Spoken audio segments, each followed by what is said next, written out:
For decades, the alien worlds beyond our solar system were little more than dots. A dip in starlight, a wobble in a distant sun. We knew their size, their mass, the shape of their orbit, and nothing else. So we filled the silence with imagination, painting them as warmer Earths, cousins waiting to be found. Then the James Webb Space Telescope opened its golden eye, and the dots began to speak. It read their light, their chemistry, their weather, their skies. And what it found was not a gallery of second Earths. It found molten rock with a poisonous breath, winds that smother chemistry, clouds of sand and crystal, planets flayed down to bare stone. The universe, it turns out, is stranger and more hostile than we dared to dream. Before we step onto these worlds, a small ask from me to you. If stories like this one light something up in your mind, take a second to like this video and subscribe. It genuinely helps more than you would think, and it lets me keep making these deep dives for you. Also, before we begin, we're now live on Spotify. The link's in the description if you'd like to listen to us wherever you are. Now, are you comfortable? Let's begin. For most of human history, the planets of other stars were not even rumors. They were a hope, a thing we assumed must be out there because the night sky was so impossibly full, and it seemed arrogant to imagine that only our small star had bothered to gather a family of worlds around it. But hope is not data. For thousands of years, every other solar system in the galaxy remained completely invisible to us, hidden in the glare of the suns they orbited. It was not until the final decade of the 20th century that we confirmed the first planets around other stars at all. And the moment it finally happened, the discovery did something we should have taken as a warning. It broke the rules. In 1995, two astronomers announced that they had found a planet orbiting an ordinary sun-like star, a world named 51 Pegasi b, and the announcement landed with a jolt of disbelief. The planet was a giant, roughly half the mass of Jupiter, the kind of vast gas world that everything we knew said should form far out in the cold, where our own Jupiter sits, taking many slow years to circle its star. But 51 Pegasi b was not far out in the cold. It was hugging its star at a scorching distance, far closer than Mercury orbits our own sun. And it was tearing around that star not in years, but in a little over 4 days. A Jupiter where no Jupiter should be, moving at a speed no giant was supposed to move. It was so far outside expectation that some astronomers initially doubted the results, suspecting the star itself was simply pulsing in a way that mimicked a planet. But the planet was real, and others like it came quickly behind it, a whole rogues gallery of giant worlds in absurdly tight orbits that nobody had predicted. We had spent decades quietly assuming that other solar systems would be built more or less like ours, with small rocky worlds near the star and giants kept at a respectful distance. The very first planet we found around a sun-like star tore that assumption to pieces in a single stroke. The universe, given its first chance to speak, had told us immediately that our intuitions about other worlds were not to be trusted.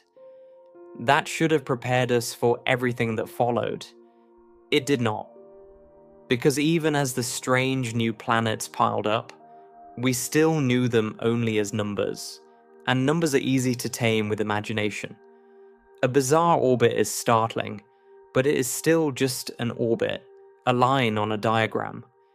It does not force you to picture a sky, or a surface, or a storm. And even then, what we had was almost nothing. Not a picture, not a surface, not a sky. We had numbers, we had dots. This is the part of the story that gets forgotten in the excitement. When astronomers announced that they had found a new world hundreds of light years away, they had usually never seen the planet in any meaningful sense. They had seen its effect on something else.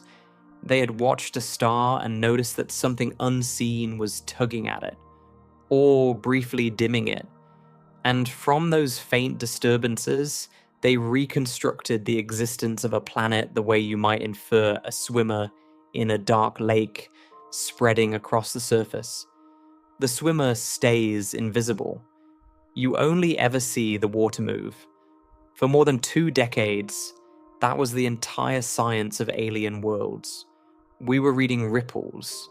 There were 2 main ways to read them, and it is worth understanding both, because everything Webb later did was an answer to their limitations. The first method is called the transit. If a planet's orbit happens to be tilted so that, from our point of view, it passes directly in front of its star, then once every orbit it blocks a tiny sliver of that star's light. The star dims by a fraction of a percent, then brightens again.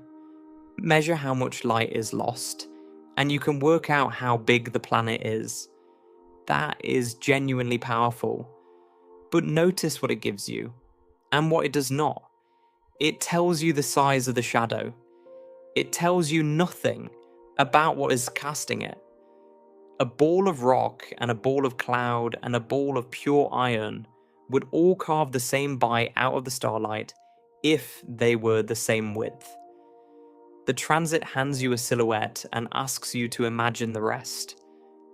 The second method is the wobble, properly called radial velocity. A planet does not simply circle a stationary star. The 2 of them pull on each other, and the star traces its own tiny loop in response, swinging very slightly toward us and then away from us as the planet goes around. That motion shifts the color of the star's light by an amount almost too small to believe, and from that shift, astronomers can estimate the planet's mass. So now you might have 2 numbers: size from the transit, mass from the wobble. Put them together and you can calculate density, which hints at whether a world is more likely rocky or gassy. That is real knowledge. It is also, when you step back, almost heartbreakingly thin. Imagine being handed the weight and the width of a sealed box and being asked to describe everything inside it. The weather, the chemistry, the color of the sky at noon. You would be guessing, and you would know you were guessing. And so we guessed. This is the crucial thing to hold on to as we go forward, because it explains why what came next felt less like a discovery and more like a disillusionment. With only size, mass, and orbit to work with, scientists and the rest of us did the most human thing imaginable. We filled the emptiness with familiarity. A world a little larger than Earth, sitting at a comfortable distance from a calm star, got filed in our minds as a possible cousin. A second Earth waiting somewhere out in the dark. The phrase potentially habitable did an enormous amount of quiet work in those years. It was technically just a statement about temperature and orbit, but in our imaginations it grew oceans and continents and weather and skies you could breathe. We took 3 numbers and painted a planet onto them. We had no choice. There was nothing else to paint with. It would be unfair, though, to say that nothing was attempted before Webb. There was an in-between era, a long and frustrating middle chapter when astronomers first began trying to wring something more than size and mass out of these distant worlds. 2 telescopes led that effort. The Hubble Space Telescope, watching mostly invisible and near-infrared light, and the Spitzer Space Telescope, which looked further into the infrared. And for the first time, with these instruments, the world stopped being purely numbers. In the year 2002, astronomers used Hubble to detect sodium in the atmosphere of a hot giant planet as it crossed its star. the very first time any substance had ever been identified in the air of a world beyond our solar system. A few years later, Spitzer managed something that sounds impossible. It caught the faint infrared heat of a hot giant directly, and even traced how that heat changed as the planet circled its star, producing the crudest imaginable sketch of an alien temperature map. The proof of concept was there. The light of these worlds did carry messages, and we had begun, barely, to read them. But begun is the operative word, and the limitations were brutal. Hubble and Spitzer were never built for this. They were magnificent instruments turned, almost as an afterthought, toward a task at the very edge of their capability. Their mirrors were small by the standards of what the job required, gathering too few of the precious photons that filtered through an atmosphere. Their wavelength reach was narrow, missing whole swaths of the infrared, where the most important molecular fingerprints are written. And again, when they did manage to capture a spectrum, the result came back frustratingly blank, a flat and featureless line where chemistry should have been. Often the culprit was high clouds or hazes in the planet's own atmosphere, drawing a veil across the very signal astronomers were trying to read. We would glimpse a single molecule or a smear of water vapor, and then run straight into the limits of the machine. It was like trying to read a page of dense text through frosted glass, in dim light, with most of the words cut off the edge of the page. You could tell that something was written there. You could almost never read the sentence, so the worlds remained, for all that effort, half known. Better than dots, but only just. We had confirmed that their light could speak, and then discovered that we did not yet have an instrument capable of truly listening. That instrument was still being built.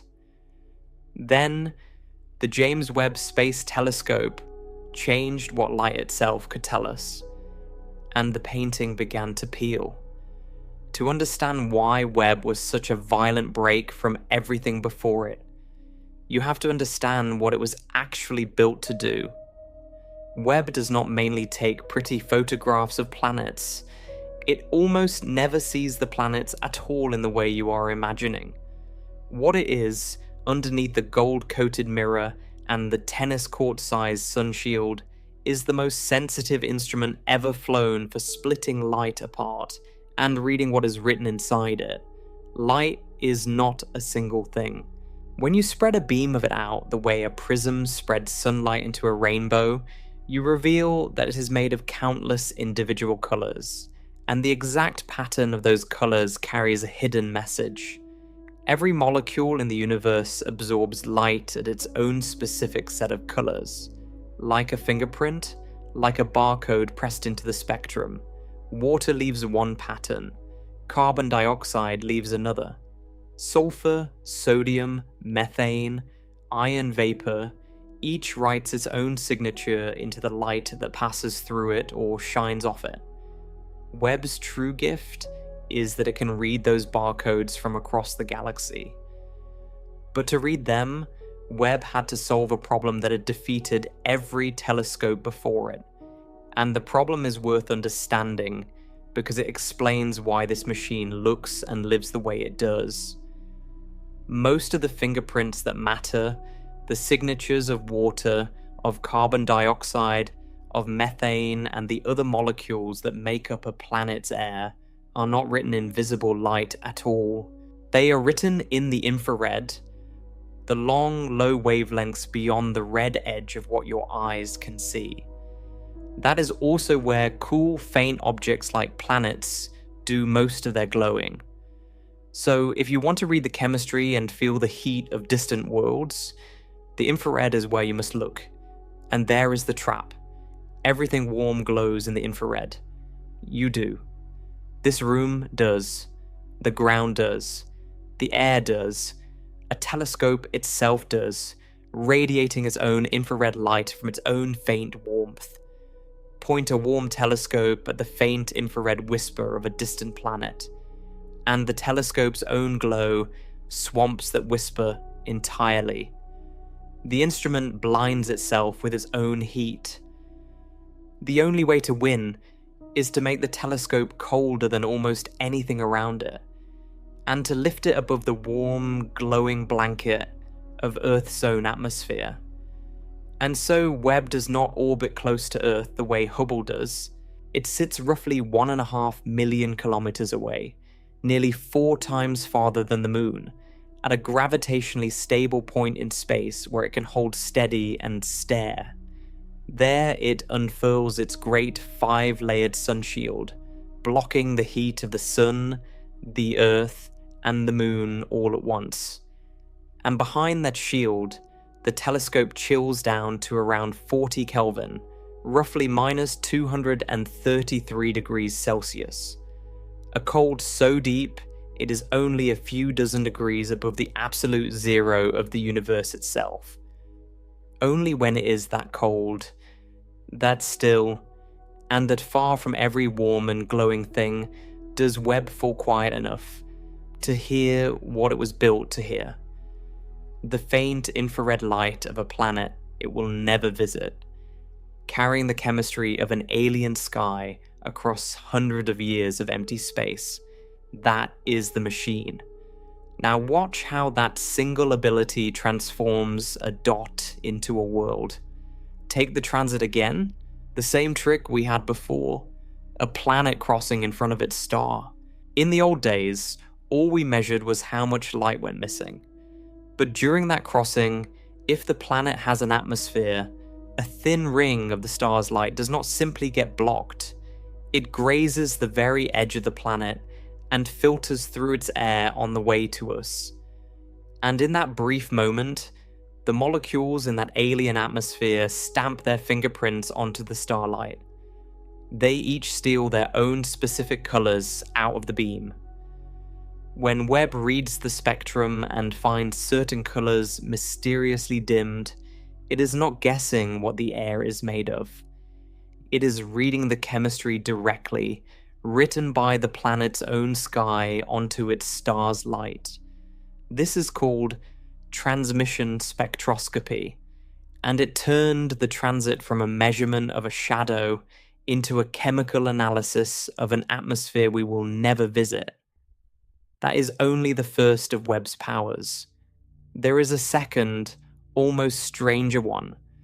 A hot planet does not merely block light, it glows. Anything warm radiates, mostly in the infrared, the long wavelengths just beyond what human eyes can see, which is exactly the range Webb was designed to detect. So astronomers wait for the moment in the orbit when the planet passes behind its star and vanishes from view. They measure the total light of the system, then they measure it again with the planet hidden, and they subtract one from the other. What is left over, that small missing amount, is the light of the planet alone, its own thermal glow peeled cleanly away from the star.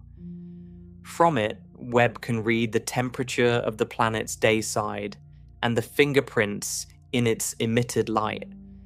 This is called the secondary eclipse, and it lets us feel the heat of a world without ever touching it. And there is a third power, the most cinematic of all. Instead of catching a planet at a single instant, Webb can watch it through an entire orbit, hour after hour, as it sweeps around its star and slowly turns its different faces toward us. As the planet rotates, we see first its cooler regions, then its blazing day side, then its cool regions again, and the brightness rises and falls in a smooth wave called a phase curve.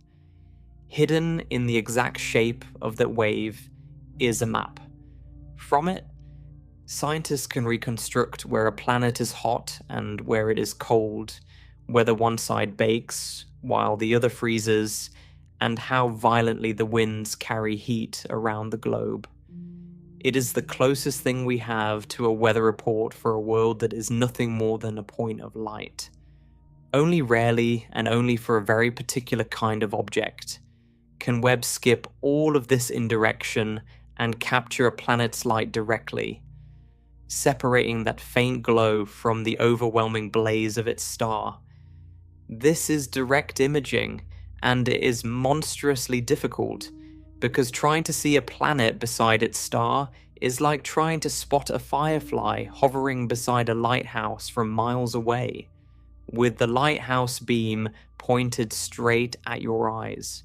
It only works for young, large, widely separated worlds. But when it works, Webb is reading a planet's own undiluted light, and we will come to one of those worlds before this story is done. So that is the toolkit. Read the chemistry in the filtered starlight. Feel the heat in the emitted glow. Map the weather across the orbit. Occasionally catch the planet's own face. None of it produces a postcard. All of it produces something more unnerving than a postcard, because measurements do not flatter the way imagination does. There is a catch worth naming before we walk through this gallery, because it quietly shapes everything we are about to see. Webb is powerful, but it is not all-seeing, and the worlds it can read most clearly are not a random sample of the galaxy. They are the easy ones. A planet that is large gives a deeper transit and a brighter glow. A planet that is scorching hot radiates a flood of the infrared light Webb feeds on. A planet whose atmosphere is puffed up and extended lets more starlight filter through it. A planet that whips around its star in hours, rather than years, offers transit after transit in a single observing run, instead of making astronomers wait a lifetime between glimpses. So, the planets that surrender their secrets first are the big, the blazing, the bloated, and the breathtakingly fast. The small, cool, temperate worlds, the ones that might actually resemble home, give up the least light and guard their secrets most jealously. They are the hardest targets of all. This is the old problem that scientists sometimes call the streetlight effect. After the image of a person searching for lost keys, not in the dark grass where they fell, but under the nearest lamppost, simply because that is where they can see. We are not looking at these particular worlds because they are representative. We are looking at them because they are illuminated, because they happen to lie within the reach of what this first great instrument can do. And that means the menagerie we are about to walk through is skewed from the start, weighted heavily toward the most extreme environments the galaxy has to offer, because those are the ones bright enough and hot enough and large enough to be read. Keep that in mind as the horrors accumulate, because it cuts both ways. On the one hand, it means we should not conclude that every world out there is molten or storm-racked, simply because the molten and the storm-racked worlds are the ones we can see most easily. On the other hand, it means something more unsettling, which we will only fully confront at the very end of this journey. The worlds we most want to understand, the small and the temperate and the possibly gentle, are precisely the ones hovering at the ragged edge of Webb's power, where the light grows faint and the answers grow uncertain. We are starting with the easy worlds because we have no choice. The worlds that matter most to our deepest hopes are the ones we can barely reach at all. The moment Webb began turning these tools on real worlds, the comfortable labels we had hung on them started to come apart in our hands. And the very first place that happened, the world that announced what this telescope was going to do to our assumptions, was a small, scorching planet around a sun-like star roughly 41 light years from here, a world named 55 Cancri A. On paper, 55 Cancri E had always sounded almost manageable. It is what astronomers call a super-Earth, larger than our planet but far smaller than a gas giant with roughly twice Earth's width and around 8 times its mass. It orbits a star you could very nearly call a twin of our own. For years, it carried one of the most seductive nicknames in all of exoplanet science. Based on early estimates of its composition, some researchers suggested it might be extraordinarily rich in carbon, and the press ran with an irresistible image: a diamond planet, a world whose interior might be packed with crystallized carbon under titanic pressure. Picture that for a moment. A planet of diamond glittering somewhere out in the dark. It is exactly the kind of label our dot reading era loved to produce, a dazzling story built on a sliver of data. Later work challenged the carbon-rich idea, and the diamond began to dissolve, which should have been the first warning. But the deeper problem was never whether the nickname was jewel or rock. The deeper problem was the word that nobody questioned: rocky. We called it a rocky world and moved on, as if that settled anything. Here is what that comfortable word was hiding.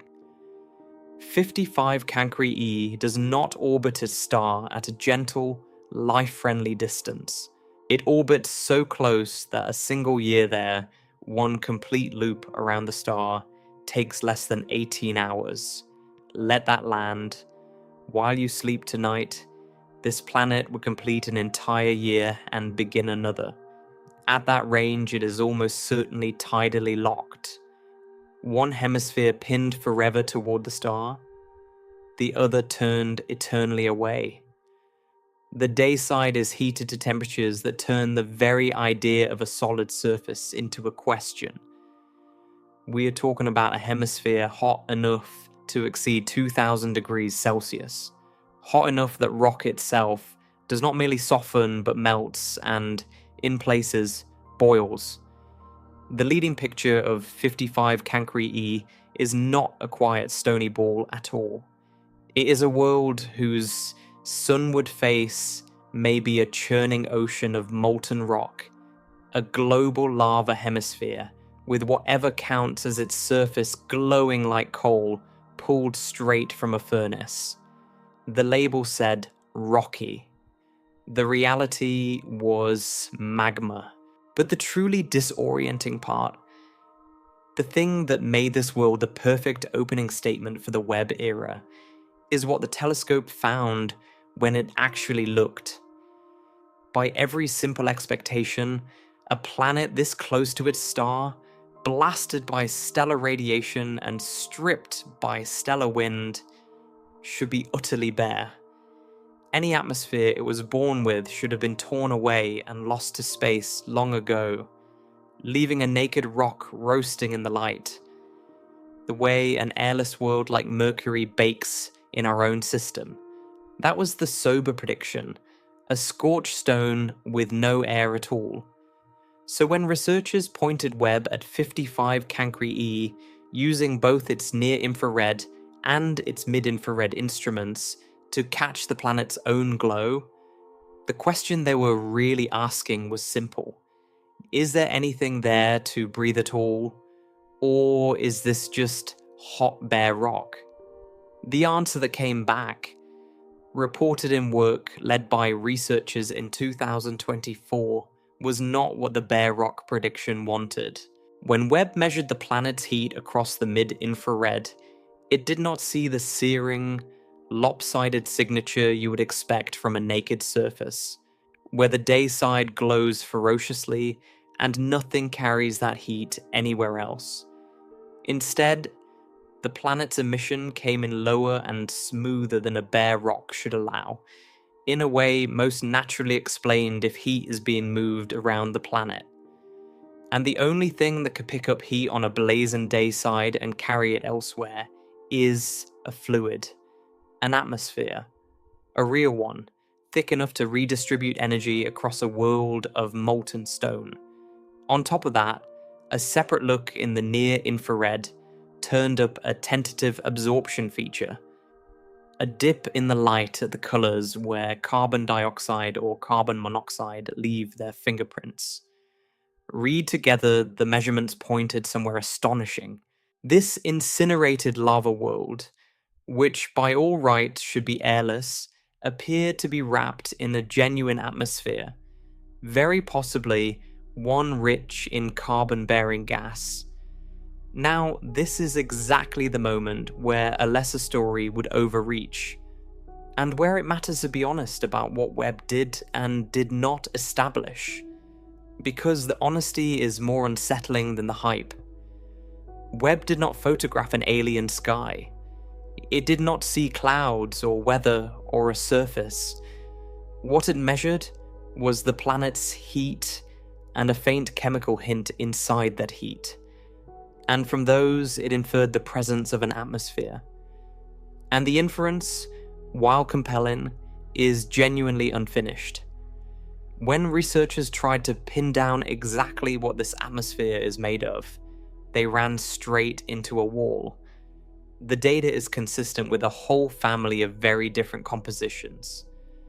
Some analyses favor an air dominated by nitrogen and laced with carbon dioxide and exotic compounds. Others find that gases built around water, or carbon monoxide, or even vaporized minerals could fit the same measurements nearly as well. The composition, in the careful language of the scientists themselves, remains elusive. We may be seeing the breath of a magma world. We cannot yet say what that breath contains, and it gets stranger because the planet will not even hold still. When astronomers observed 55 Cancri on different occasions, the amount of heat coming from it appeared to change, shifting noticeably over timescales as short as days. A planet's glow is not supposed to flicker like that. One of the leading explanations turns the strangeness into something almost alive. If that lava hemisphere is a true magma ocean, then it and the atmosphere above it may be locked in a restless exchange, with molten rock vaporizing to feed the air, and the air condensing back into the melt. The whole system sloshing and resurfacing itself, so that the planet's chemistry and temperature shift from one observation to the next. In that picture, 55 Cancri E does not have a fixed sky at all. It has an atmosphere that is being continuously destroyed by the star above, and continuously rebuilt from the molten rock below.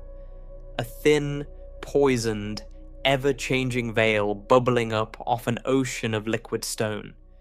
We are not watching a stable world.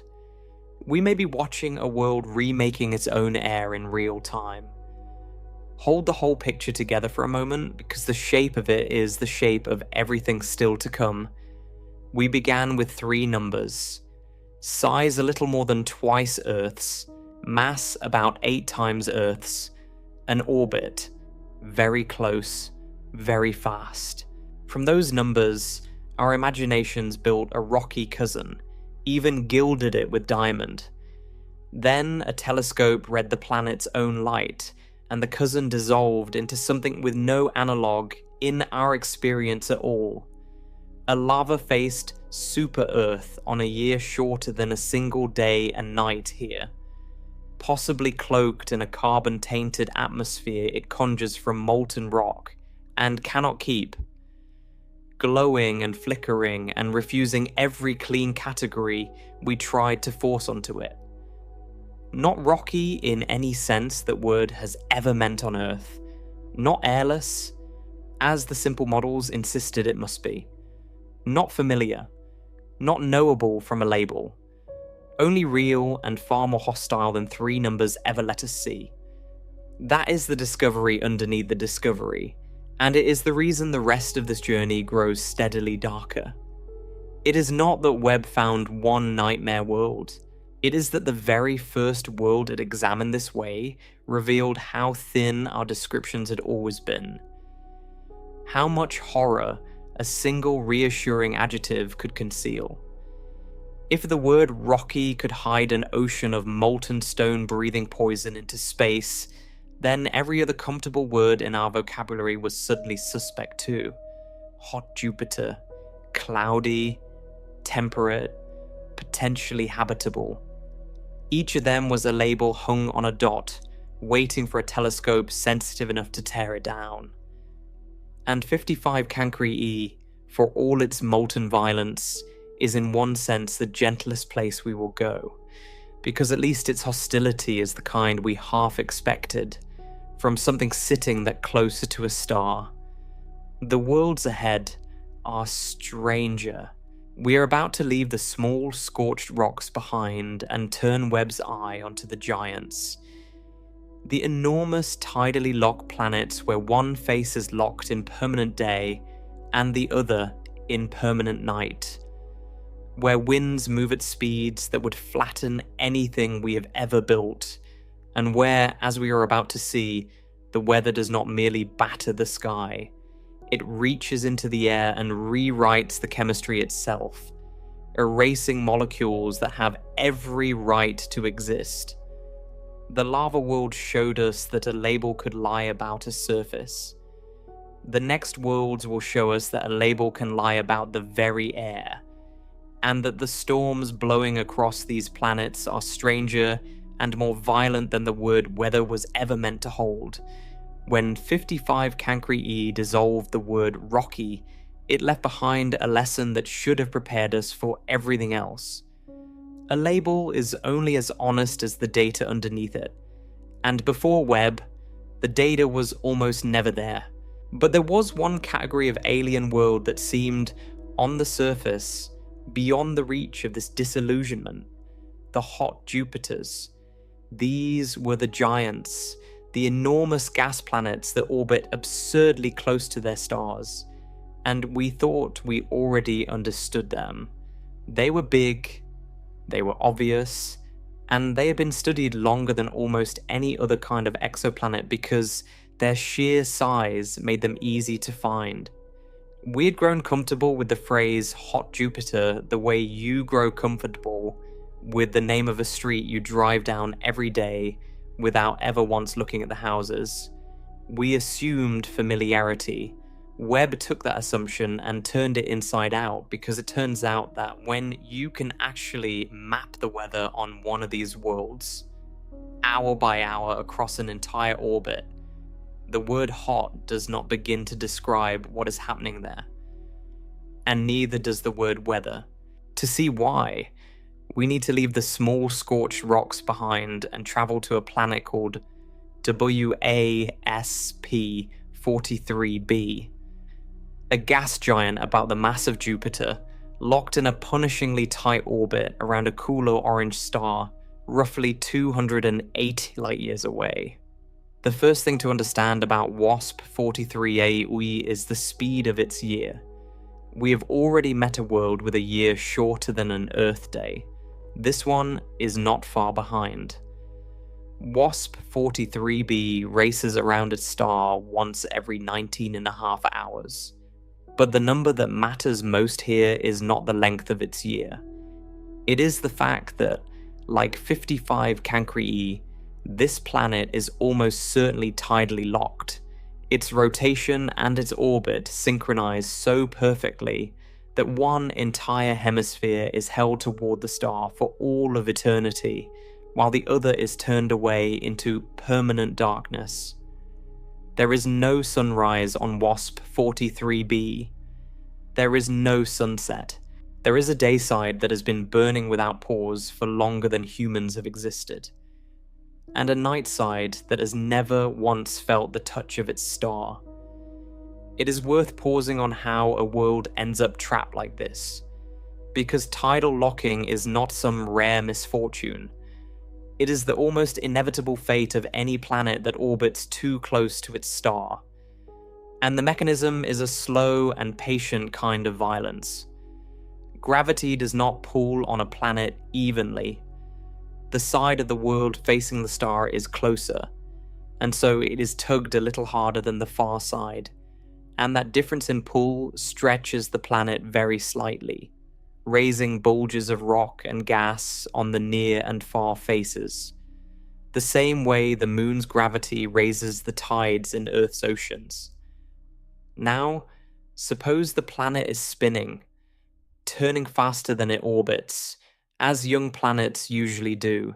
As it rotates, those bulges are constantly being dragged out of alignment with the star, and the star's gravity pulls back on them, trying to haul them into place. The result is a relentless braking force, a gravitational friction working against the planet's spin, bleeding away its rotation across millions of years. And it does not stop until the spin has been ground down to match the orbit exactly, until the planet turns on its axis precisely once for every loop it makes around its star, so that one face is held toward the fire forever and the other is locked away in the dark. This is not exotic. It is the same process that long ago locked our own moon to the Earth, which is why you have only ever seen one side of it in your entire life, and why no human eye saw the moon's far side until we sent a spacecraft around to look. WASP-43. B underwent the same fate, but locked against a nearby searing star instead of orbiting a cool and distant world. And so its locking did not produce a quiet grey companion. It produced a planet sawn permanently in half, one hemisphere in eternal day, the other in eternal night. Now, imagine standing on the boundary between those two halves, the line astronomers call the terminator, the only place on the entire planet where you could face the star low on one horizon, and turn to find total night on the other. Behind you, an unbroken day that never ends. Ahead of you, an unbroken night that never breaks. That permanent division is not a poetic flourish. It is the central physical fact of the world, and it is the engine that drives everything Webb discovered there.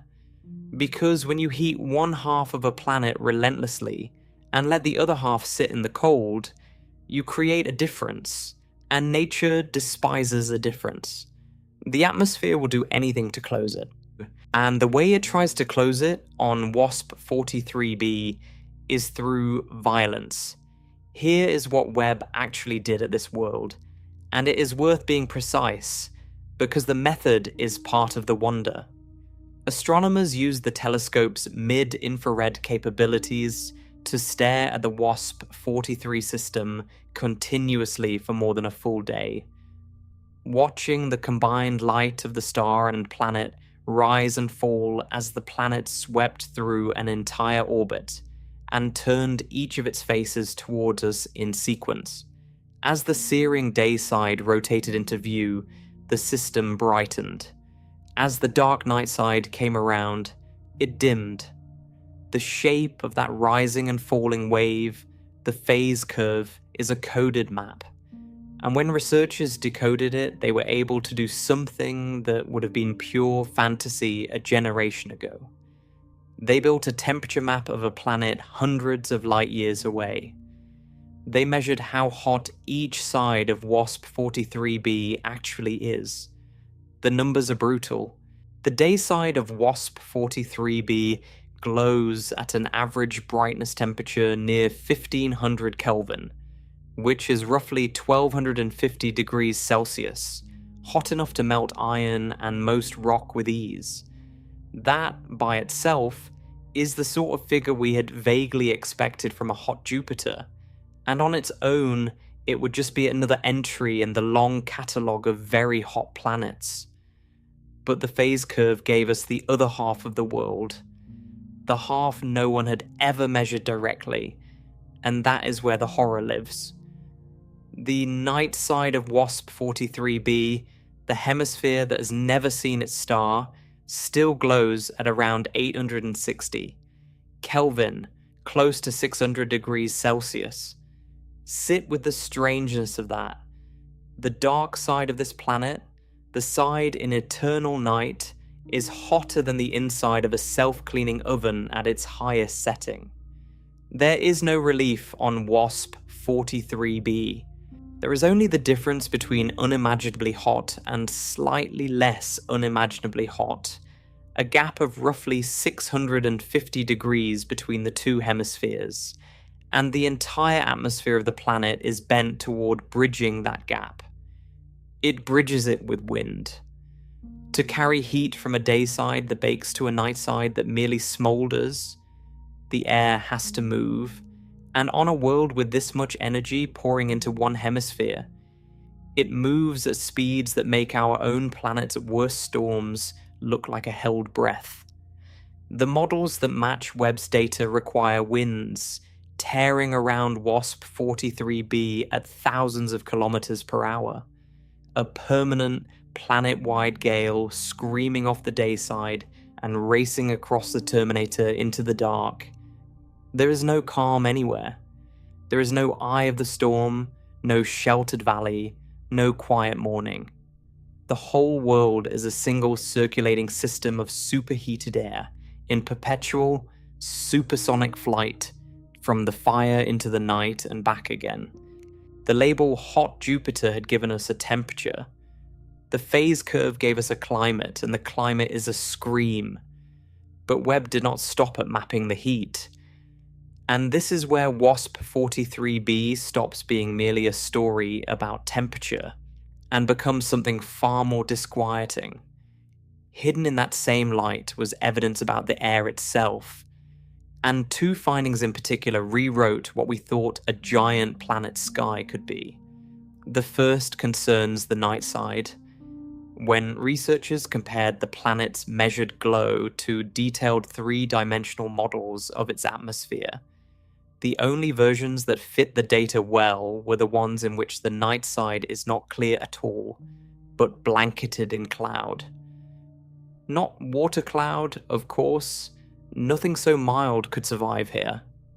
On the cooler night hemisphere, at 600 degrees Celsius, the candidates are clouds made of minerals, of vaporized rock, that has cooled just enough to condense into droplets and haze. Picture that night sky if you could somehow stand beneath it. A sky perpetually overcast with clouds of condensed stone, lit by nothing, churning in a wind that never dies. The day side burns too hot for even these clouds to form. So the planet is divided not only into eternal day and eternal night, but into clear, blazing fire and a shrouded, smothering, rock-clouded dark. The second finding is the one that turns this stretch of our story toward its real subject, and it is subtler than the wind and the clouds, but in some ways more profound. When astronomers read the chemical fingerprints in WASP 43b's light, they went looking for a molecule that simply had to be there, methane. On a giant planet with this composition and this temperature, basic chemistry insists that methane should form, especially on the cooler night side where the conditions favor it. By every calm expectation, the night side of WASP 43b should carry a clear signature of methane in its air. Webb looked, and the methane was missing. Barely a trace of it. A molecule that ought to be abundant had been all but erased from the sky. How do you erase a molecule that chemistry demands should exist? The answer is the engine again. The answer is the wind. Chemistry in a planet's atmosphere is not instantaneous. Molecules need time, sitting in stable conditions, to settle into the forms that the local temperature and pressure prefer. On a quiet world, the night side air would linger in the cold and dark long enough for methane to assemble. But WASP 43b is not quiet. Its winds are so ferocious that they snatch the air off the burning day side and hurl it across to the night side and back again before the chemistry can ever catch up. The molecules are dragged from blistering heat to merely terrible heat and back so fast that they are perpetually out of step with their own surroundings, never given the stillness to become what they ought to become. Scientists call this disequilibrium chemistry, And the phrase is so clinical, it almost hides the strangeness of what it describes. It means the weather on this planet is so violent that it physically prevents the air from having the chemistry it is supposed to have. The wind does not merely move the sky around, it reaches into the molecular composition of the atmosphere and overrules it. It kills the chemistry that wants to be born. Let that be the moment another label falls. With 55 Cancri, Webb showed that a comfortable word could hide a hostile surface. With WASP 43b, Webb showed something worse. It showed that the air itself, the very chemistry of an alien sky, is not a fixed property you can predict from a planet's temperature and composition. It is something the planet's weather can seize and rewrite. The hot Jupiter we thought we understood turned out to be a world where eternal fire faces eternal night, where rock falls as cloud on the dark side, where the wind never stops, and where that wind is so savage, it deletes molecules from existence. And we knew none of it from the dot. We knew it only because a telescope watched a point of light brighten and dim for a single day and read the planet's weather in the rhythm. Now, it would be easy to assume that what makes WASP 43b's chemistry strange is simply the brutality of its winds. That disequilibrium is a story about motion. But Webb had already revealed, at another giant world, that there is a second force capable of reaching into an alien atmosphere and forging molecules that have no business being there. And this force does not need wind at all. It needs only starlight. To see it, we travel to a planet called WASP 39b, and we leave behind the world of permanent night for a world being slowly transformed by the light of its own sun. WASP 39b is another giant, but a gentler sounding one, and that gentleness is exactly why it matters. It carries about the mass of Saturn while being slightly wider than Jupiter, which makes it a puffy, low-density world, an enormous ball of mostly hydrogen and helium, swollen by the heat of its star. It orbits a star much like our own sun, and its temperature, while still ferocious by human standards, at around 1100 Kelvin, is mild compared to the inferno of WASP 43b's dayside. There is no eternal night drama here, no rock falling as snow on a dark hemisphere. WASP 39b is, in the grand taxonomy of hot giants, almost ordinary. And that is precisely what made what Webb found there so important, because the discovery did not require an extreme world. It required only starlight and a planet for that starlight to work upon. When Webb turned its instruments on WASP 39b, watching the star's light filter through the planet's atmosphere during transit and reading the chemical fingerprints stamped into it, the early results contained a triumph and a mystery. The triumph was carbon dioxide, detected cleanly and unmistakably in the planet's air, the first time that molecule had ever been definitively identified in the atmosphere of any planet beyond our solar system. That alone was a landmark. But alongside the expected molecules, the spectrum held a small, stubborn feature that nobody could immediately explain. A dip in the light at a specific color, around 4 microns into the infrared, that did not match any of the gases the researchers expected to find. It was a bump where there should have been nothing, a signal with no obvious author. The team would later describe the moment of seeing it as a genuine puzzle, a signature that simply would not go away no matter how many times they re-observed the planet with different instruments. The mystery molecule turned out to be sulfur dioxide. And the reason its presence was so startling is that sulfur dioxide should not be able to form in this atmosphere on its own. Under the ordinary thermal chemistry of a hot giant planet, the chemistry driven purely by heat, The amount of sulfur dioxide you would expect is vanishingly small, far too little to leave the clear fingerprint Webb had found. Something was manufacturing it, building it up to levels thermodynamics alone would never allow. And when scientists worked out what that something was, they had identified a process never before confirmed in any atmosphere outside our own solar system. The sulfur dioxide on WASP 39b is being made by light. This is the phenomenon called photochemistry, and it deserves to be understood properly, because it is one of the most important things Webb has shown us about what alien skies actually are. High energy light from a star, particularly ultraviolet light, does not simply warm a planet's atmosphere. It carries enough energy to break molecules apart.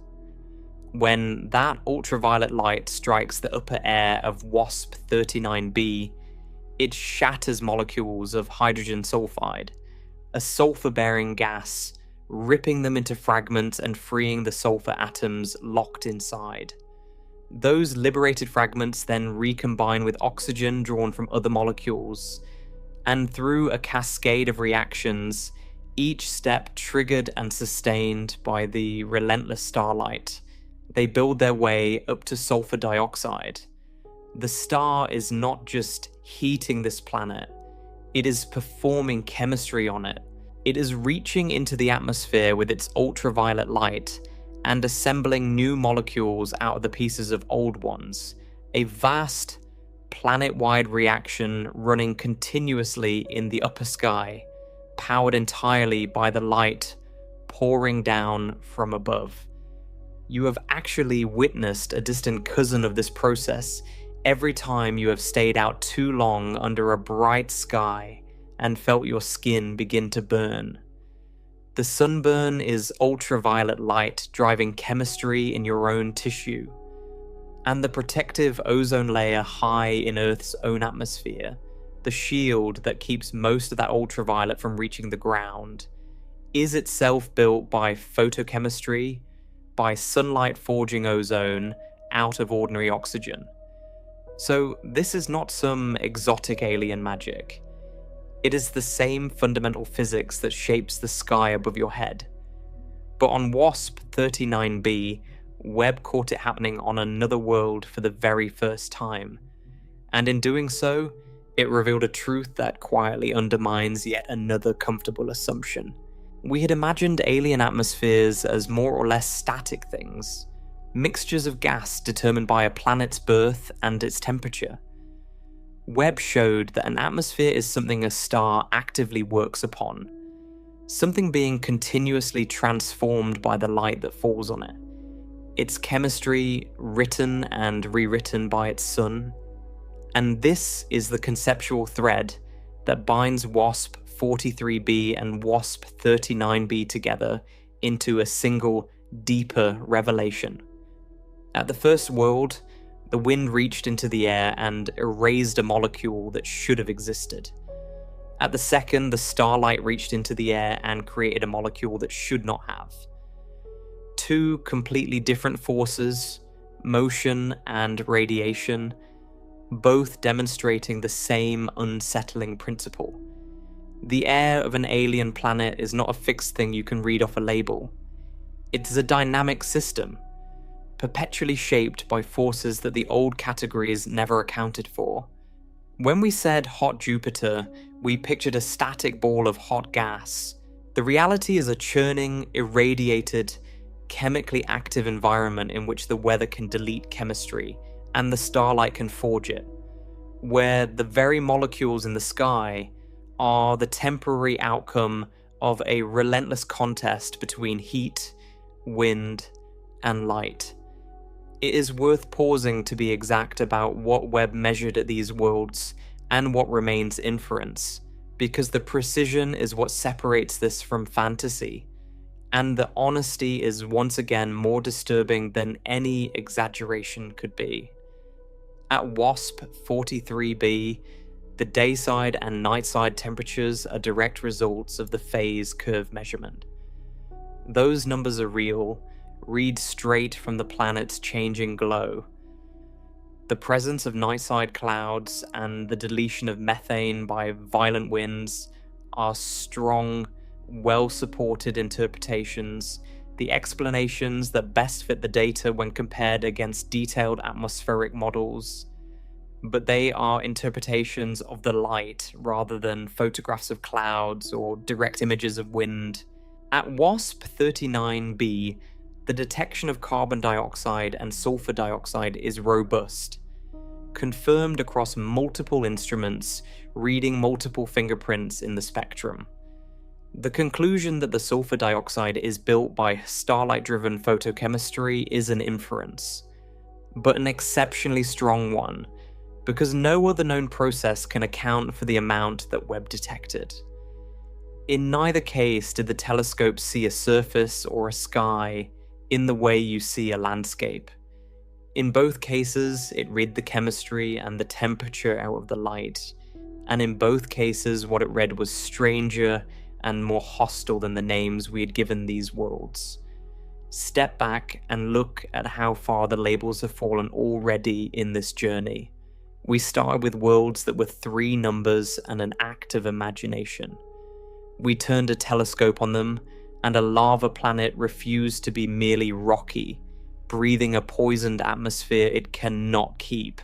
Then a pair of giants refused to be merely hot.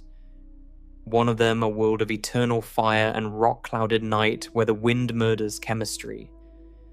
The other, a world being chemically rebuilt by the ultraviolet glare of its own star. Every measurement made these planets more vivid and less familiar at once. They became real environments, places with specific, terrible weather and specific, alien skies, and the more real they became, the less any of them resembled anything we had ever dared to imagine when all we had were dots. And we are still, remarkably, only at the beginning of the strangeness. Because so far, even at their most violent, these atmospheres have been made of things we can at least name comfortably. Hot gas, vaporized rock, sulfur compounds forged by light. We have talked about clouds, but we have treated them almost as an afterthought, mineral haze blanketing a dark hemisphere. We have not yet truly confronted what the clouds of these worlds are actually made of. And we have not yet stood beneath a sky where the weather is not gas or droplet or haze in any sense Earth would recognize, but solid crystal, glittering and microscopic, lofted miles high on screaming winds. Webb has read the fingerprints of those skies too. It has found clouds of pure mineral crystal hanging in the air of one giant planet. And on another world it has watched titanic storms of sand churn and resurface, an entire atmosphere from one observation to the next. The wind rewrote the chemistry, the starlight forged new molecules. Next, the sky itself turns to stone, and we will finally see one of these worlds not as a silhouette or a glow, but in its own undiluted light. Every world we have visited so far, Webb has shown us indirectly. We watched a lava planet's heat and inferred a poisoned atmosphere. We read the dayside and nightside temperatures of a tidally locked giant from the rhythm of its changing glow. We caught the fingerprint of a molecule forged by starlight in the light, filtered through a distant sky. In every case, the planet itself stayed hidden. We were reading silhouettes and glows, ripples on the surface of the lake, never the swimmer. And in every case, the strangeness ran deeper than the label suggested. The air rewritten by wind, the chemistry forged by light. But there is one question we have circled without ever truly landing on, and it is the question that turns our story towards something genuinely without precedent in human experience. We have spoken of clouds. We have not yet asked what an alien cloud is actually made of. On Earth, the answer is gentle. Our clouds are water. suspended as droplets or frozen into ice crystals, soft and white and endlessly familiar. When we imagine clouds on other worlds, our minds default to that image because it is the only kind of cloud we have ever stood beneath. But a cloud is not made of water, because clouds must be made of water. A cloud forms whenever a vapor in an atmosphere cools enough to condense into something solid or liquid. And what condenses depends entirely on what is in the air and how hot that air is. On Earth, in our mild temperatures, the thing that condenses is water. On a world where the air is hot enough to vaporize rock, the thing that condenses is rock. And so, on the giant planets Webb has been reading, the clouds are not water at all. They are minerals. They are stone, turned to vapor by heat, and then cooled just enough to crystallize back into solid particles, hanging in the sky. But that simple swap, water for rock, hides a richer and stranger architecture. Because an atmosphere does not condense all of its clouds at a single height. Think about what happens as you rise through any atmosphere. The higher you go, the colder it gets. And every substance, whether water or iron or rock, has a particular temperature at which it can no longer remain a vapor and is forced to condense into liquid or solid. On Earth, with only water to worry about, that gives us a single broad band of clouds at the altitude where the air has cooled to water's condensation point. But on a giant planet, the air carries a whole pharmacy of vaporized materials at once, and each one has its own condensation temperature, often wildly different from the others. Iron condenses at a ferocious heat. Various rock-forming minerals condense at somewhat lower temperatures. Other compounds wait until the air is cooler still.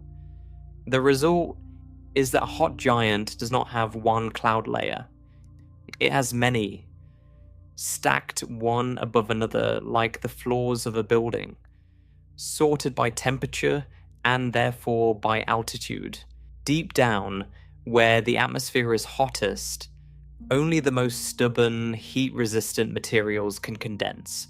Things like iron and the most refractory minerals, forming dense clouds in the planet's lower sky.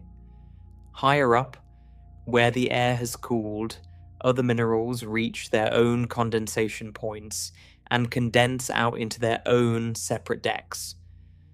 The planet builds itself a layered architecture of cloud, each floor made of a different vaporized solid, each sitting at the precise altitude where the temperature finally forces that particular material out of the air.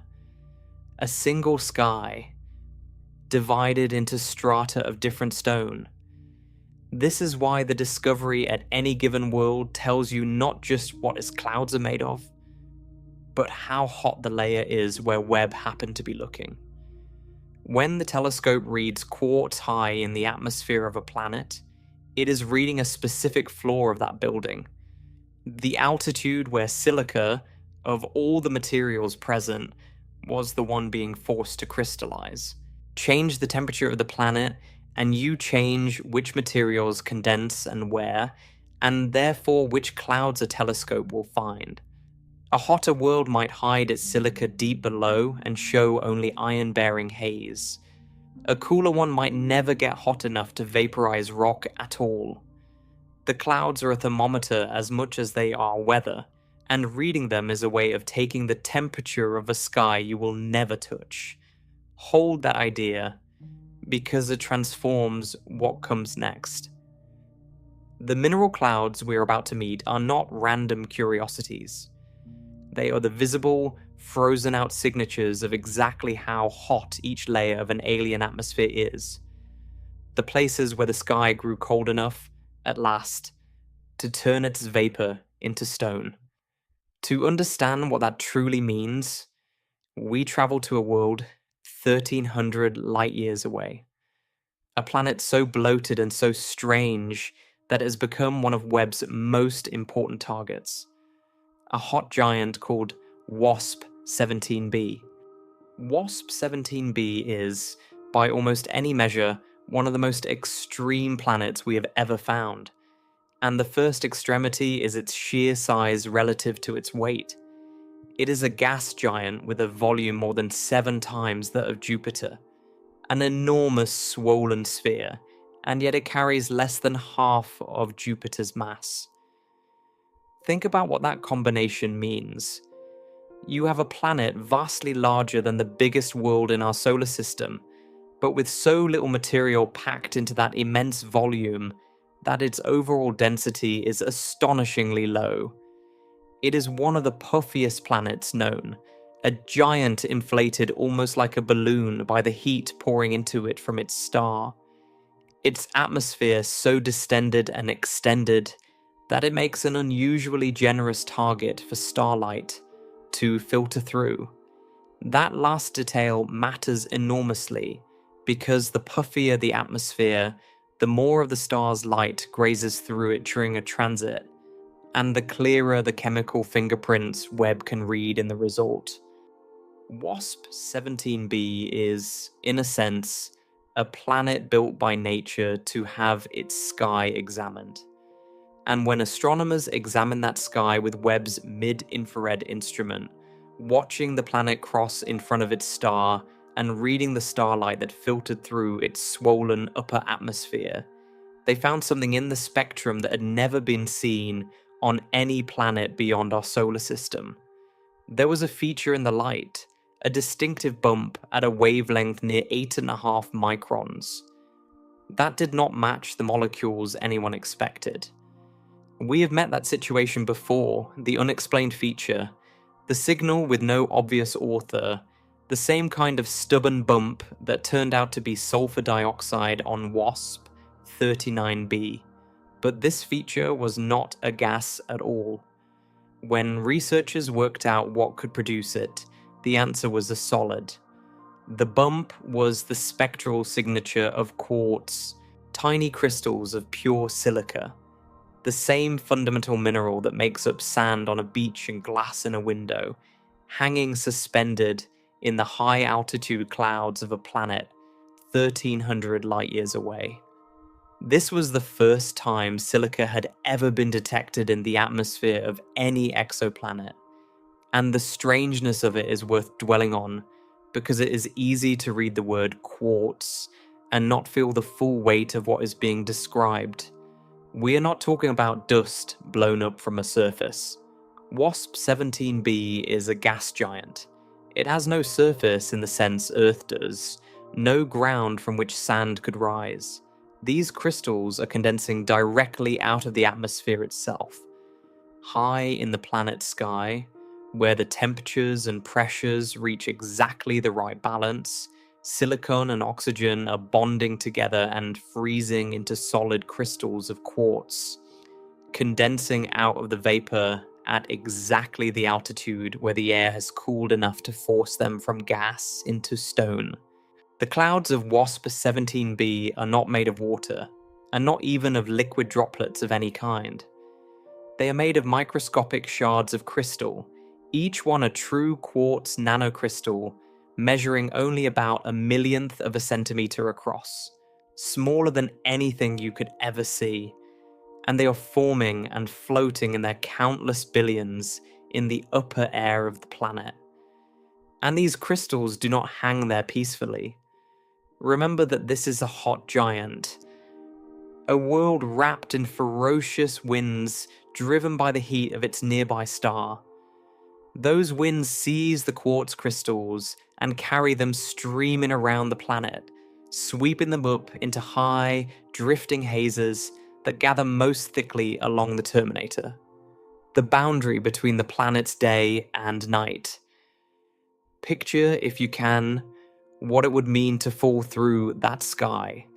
Not rain, not snow, a wind full of glittering crystal, a haze of microscopic glass shards racing through the upper atmosphere at tremendous speed, scattering the light of the star into a glinting alien shimmer. We had a word for this planet too, once. We called it a hot Jupiter, the same tired phrase we hung on WASP 43b, the same phrase that conjured nothing more than a big ball of hot gas. The reality is a swollen, half-empty giant with a sky full of crystal. A world where the clouds are made of the raw material of glass, and the winds blow that glass around the planet in shining hazes. The label said, gas. Webb found stone in the sky. It is worth being clear once again about exactly what Webb measured here and what remains inference, because this is the discipline that separates real wonder from invented wonder. Webb did not photograph crystal clouds. It measured a transmission spectrum, the chemical fingerprint pressed into starlight as it passed through the planet's atmosphere. And within that spectrum, it found the unmistakable signature of silica at 8.5 microns. The presence of quartz is a robust detection, anchored in that specific spectral feature. The picture of winds lofting those crystals into terminator hazes is the interpretation that best fits the data and the physics. The most natural explanation for how such clouds would behave on a planet like this. The shimmering, glinting sky is the honest extrapolation of those measurements, not a postcard the telescope sent home. But the crystals themselves are real. Read directly out of the light, and that is the thing to hold on to. Somewhere 1,300 light years away, there is a planet whose clouds are made of glass. And we know it because we read the fingerprint of that glass in a beam of starlight. But quartz, for all its strangeness, is only one kind of mineral cloud. And WASP 17b, for all its extremity, is still a world we can only see as a silhouette crossing its star. To go further, to truly confront a sky made of stone, we need a planet that Webb can do more than infer. We need one of the rare worlds the telescope can see directly, separating the planet's own light from the blaze of its star, reading not a silhouette and not a glow stolen from an eclipse, but the planet's own undiluted face. And there is such a world, a young, strange, restless object, about 40 light years from Earth. A planet whose clouds are made not of crystal, but of sand, and whose entire atmosphere is racked by storms so enormous they reshape the whole world from one observation to the next. Its name is VHS 1256b, and it is one of the most extraordinary objects Webb has ever turned its eye upon. To understand why VHS 1256b is so different from everything we've seen, you have to understand how Webb observes it, because the method is the opposite of everything that came before. Every other planet in this story has been read indirectly, through its effect on its star's light, because every other planet orbits so close to its star that the two are hopelessly blurred together from our distance. The planet drowned in the glare. But VHS 1256b does not hug its star. It orbits at a tremendous distance, far enough out that it takes something like 10,000 years to complete a single circuit, orbiting not one star, but a distant pair of them. It is also young, only around 150 million years old, a mere infant by cosmic standards. And because it is young, it is still glowing with the leftover heat of its own formation, radiating brightly in the infrared, young, hot, and widely separated from its stars. It is exactly the kind of object Webb can isolate. The telescope can point at it and gather the planet's own light directly, the way you might finally spot that firefly hovering far from the lighthouse beam. We are no longer reading ripples. For the first time in this journey, we are looking at the swimmer. And what Webb saw when it gathered that light, spreading it out across a vast range of wavelengths from 1 micron all the way out to 20, was the richest, most detailed portrait of an alien world's atmosphere ever assembled. In a single object, Webb read the fingerprints of an extraordinary collection of molecules all at once: water, methane, carbon monoxide, carbon dioxide, sodium, potassium. It was, at the time, the largest number of molecules ever identified together in the atmosphere of a planet beyond our solar system. A complete chemical inventory of an alien sky, read from a planet's own light. But woven through all of that chemistry was the signature that defines this world. The same kind of mineral fingerprint we found on WASP 17b, only here it was not the pure crystal of quartz. It was silicate, the broader family of sand-like, rock-forming minerals detected directly in the planet's emitted light. This was the first time silicate clouds had ever been seen in the atmosphere of a planetary mass object. And on VHS 1256b AO, those clouds are not a quiet haze along a terminator. They are the dominant, violent feature of the entire world. Because VHS 1256b does not hold still. It is, as far as we know, the most variable planetary mass object ever found. Its brightness swings dramatically, changing by enormous amounts over the course of a day that lasts around 22 hours, the planet visibly flickering and pulsing as it rotates. And the explanation for that restlessness is the most vivid weather Webb has ever revealed. The atmosphere of VHS 1256b is in a state of perpetual upheaval, constantly rising, mixing, and overturning. Hotter material surges up from below, colder material sinks back down, and the silicate clouds, the clouds of sand, are dragged through this churning in titanic storms. The most detailed models describe planet-scale dust storms, enormous tempests of mineral cloud that persist for tens of days and sweep across the entire world. Patchy clouds of sand riding great waves through the atmosphere, as these storms rotate into and out of view, revealing now the deeper, hotter layers, and now the high, cold cloud tops. The planet's brightness lurches up and down. We are not watching a stable world with weather on it. We are watching a world whose weather is so violent, it changes the planet's entire appearance every few hours. There is a reason VHS 1256b can wear its storms so openly, and it connects to its youth. Because the planet is young and still warm and relatively low in gravity compared to more massive objects, its silicate clouds can rise high into the atmosphere and stay there, lofted up to altitudes where Webb can read them clearly, rather than being trapped deep below where they would stay hidden. The planet's very youthfulness keeps its sky turbulent, and its clouds elevated. And the turbulence is not a passing storm season. It is the permanent condition of the world. It will continue to churn and flicker like this for a long time before it ages and cools and finally calms. For now, what Webb sees when it looks directly at this planet is a world wrapped in sand.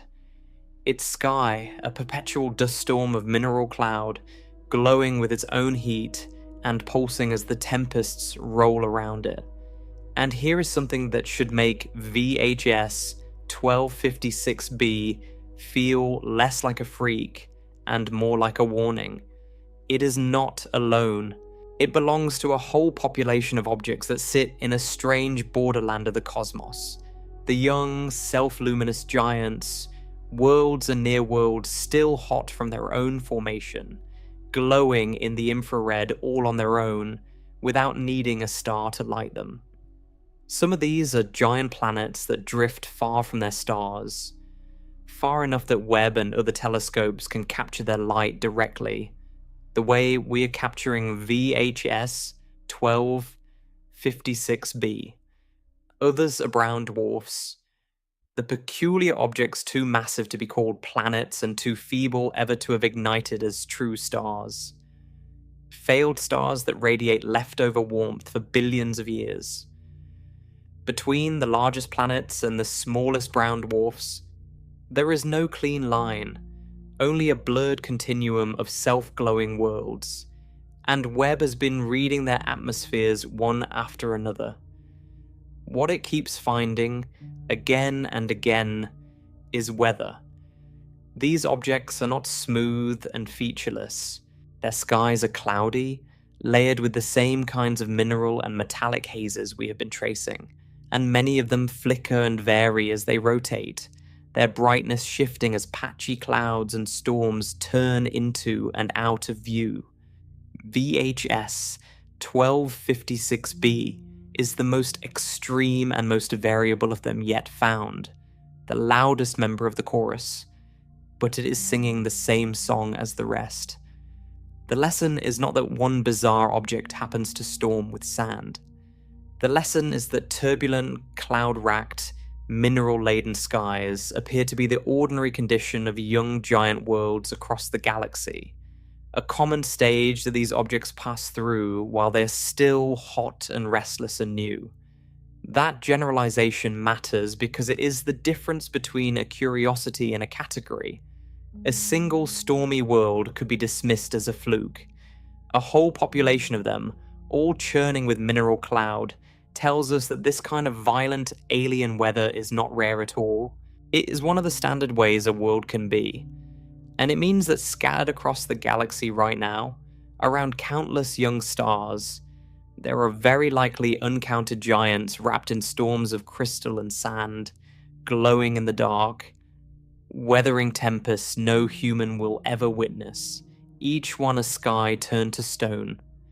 Hold these two worlds side by side, because together they complete a transformation that has been building since we first met a planet that was only 3 numbers. On WASP 17b, read as a silhouette crossing its star, Webb found clouds of pure crystal, quartz hanging in the air of a swollen giant, glass blown into hazes by the wind. On VHS 1256b, seen at last in its own direct light, Webb found clouds of sand, silicate storms churning across a young and restless world, so violent that the planet visibly changes as they pass. Crystal and sand, glass and stone. These are not the clouds of any imagined alien Earth. They are the clouds of worlds where the sky itself is made of the same minerals that pave our roads and fill our deserts, vaporized by heat and condensed into weather. And they are as far from the soft white clouds of our own sky as it is possible to be. And notice what has happened to our way of seeing across this journey so far. We began entirely in the dark, reading planets only through the disturbances they caused, inferring everything and confirming almost nothing, painting familiar pictures onto silhouettes and glows. Stage by stage, Webb has pulled these worlds out of that darkness. It read the heat of a lava planet and found a breath it should not have. It mapped the day and night of a tidally locked giant and found a wind that murders chemistry. It read the filtered starlight of another giant and found molecules forged by light, and then crystals of glass condensing in the sky. And finally, at VHS 1256b, it stopped reading ripples altogether and looked directly at a world, gathering the planet's own light and finding in it a complete inventory of an alien atmosphere and a sky torn by storms of sand. The dots have become environments, not pictures, not postcards, but real, measured, specific places, each with its own particular and terrible weather. It is worth saying plainly, one more time, where the certainty lies and where the inference begins. Because the closer these worlds come to feeling real, the more important the discipline becomes. The molecules in VHS 1256b's atmosphere, the water and methane and carbon-bearing gases and the silicate clouds are direct detections. Fingerprints read straight from the planet's own light. The planet's dramatic variability is a measured fact.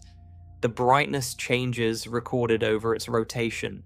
The picture of planet-scale dust storms is the leading interpretation, the model that best explains both the spectrum and the way the brightness rises and falls. But it is an interpretation, a reconstruction of weather from light, not a film of storms in motion.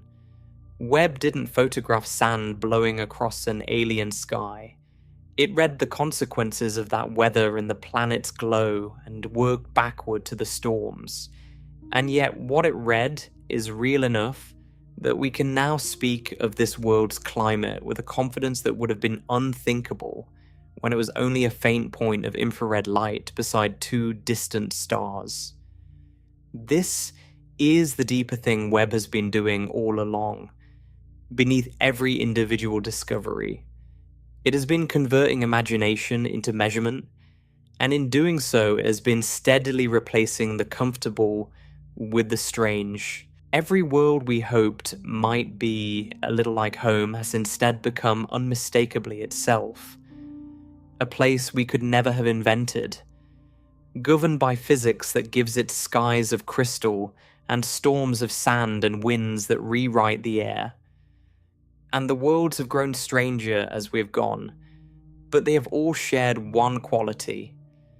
They have all been in their own ways obviously and spectacularly hostile.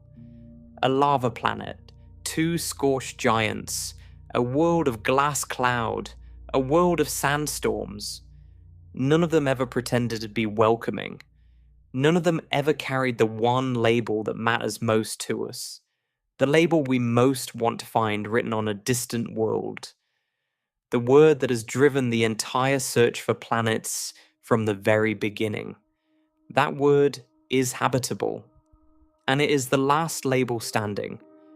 So far, Webb has dismantled the words rocky and hot and cloudy, and it has done so on worlds that were never going to be mistaken for Earth in the first place. But the real test, the one that determines whether the comforting picture survives at all, is what happens when Webb turns its instruments on the worlds we have actually allowed ourselves to hope for.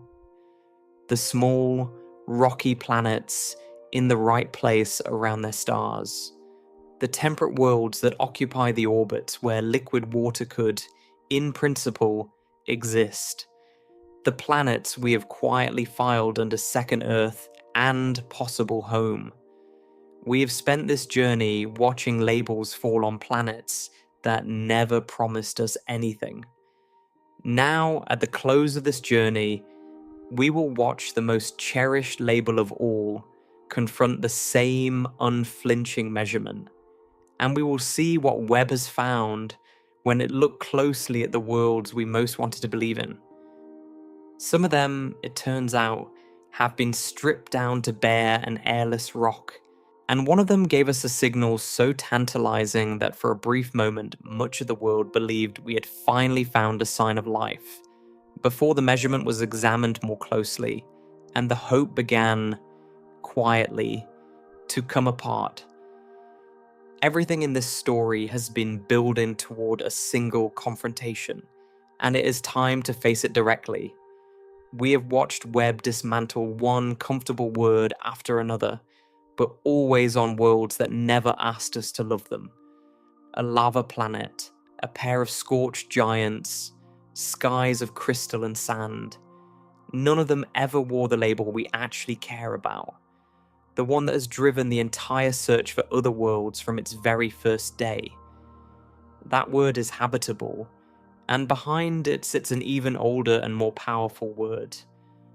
The one we whisper rather than say aloud. Home. From the beginning, the real purpose of finding planets was never to catalogue hostile curiosities. It was to find another Earth, And so the final test of what Webb has done to our imagination is not what it found on planets we expected to be terrible. It is what it found when it turned its unflinching instruments on the worlds we most wanted to believe in. The most famous of those worlds orbit a small, cool, dim red star roughly 40 light-years away, a star called TRAPPIST-1. There are 7 rocky planets circling it, packed into tight orbits, and for years this system has been the brightest hope in all of exoplanet science. The reason is simple arithmetic of temperature and size.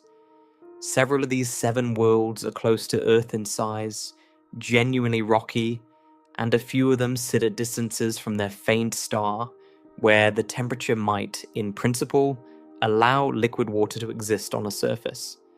7 Earth-sized rocky planets around one nearby star, several of them potentially temperate. If you wanted to design a system to make humanity hope, you could hardly do better. The TRAPPIST-1 planets became, in the public imagination and in a great many serious scientific proposals, the leading candidates for finding a second Earth. And the single most important question hanging over every one of them was also the simplest. Do they have air? This is the question that decides everything, and it is worth understanding why. A rocky planet of the right size at the right temperature is necessary for life as we understand it, but it is nowhere near sufficient.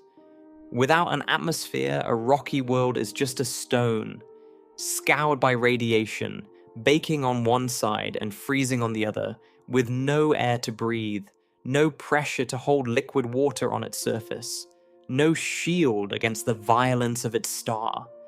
An atmosphere is the difference between a planet and a rock, and around a red dwarf star like TRAPPIST-1, holding onto an atmosphere is a genuine struggle, because these small stars, for all their dimness, are violent in their youth, blasting their close-orbiting planets with flares and radiation and stellar wind that can strip an atmosphere away over time and fling it into space. And the cruelty runs deeper than ordinary violence, because of a trap built into the very nature of these small stars. A red dwarf is so dim, so feeble in its output, that the only orbits warm enough for liquid water to be possible sit terrifyingly close in, far nearer the star than Earth orbits our own sun. On a faint star, in other words. The temperate zone and the danger zone are the same place. The exact distance that makes a world warm enough to be interesting is also the distance that puts it directly in the path of the star's flares and its scouring wind, pressed up against the fire.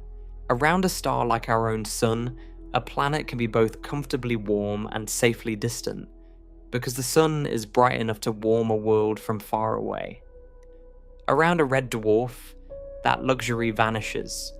To be warm at all, a planet must huddle close, and to huddle close is to be flayed. The very location that offers the hope of water is the location most likely to strip a world bare. So, the central question for the TRAPPIST-1 worlds was never whether they were rocky or whether they were the right size. We knew those things. The question was whether, after billions of years next to a temperamental star, any of them had managed to keep their air. Webb was the first instrument in history capable of finding out. The method Webb used is one we have already seen, refined to its most demanding application. The 2 innermost planets, TRAPPIST-1b and TRAPPIST-1c, are warm enough to glow detectably in the infrared, and so astronomers could measure their thermal emission, the heat radiating from their day sides, and in time even build phase curves tracing how that heat is distributed across the planets as they orbit. Here is the elegant, ruthless logic behind the measurement. If a planet has no atmosphere, its day side simply absorbs the star's heat and radiates it straight back out, blazing hot while the night side stays cold and dark, because there is no air to carry warmth around the globe. But if a planet has a substantial atmosphere, that atmosphere acts like a fluid that picks up heat on the day side and transports it toward the night side, cooling the day side down and warming the night side up, evening out the temperatures. So by measuring how hot the day side is, and whether any heat is reaching the night side, Webb could effectively ask each planet directly, "Are you wrapped in air, or are you naked rock?" The answer came back, and it was not the answer the Hope wanted. For TRAPPIST-1b, Webb measured a dayside glowing at a high brightness temperature, around 490 Kelvin, with no significant heat detectable on the night side, and no sign that warmth was being carried around the planet at all. That is precisely the signature of a bare, airless world, a dark rocky surface absorbing its star's light and radiating it straight back into space, with no atmosphere to soften the extremes. The most recent phase curve work points to a low reflectivity, airless surface, very likely a dark rock, not unlike the volcanic, mineral-rich material we find on the most barren bodies in our own solar system. TRAPPIST-1c told a similar story.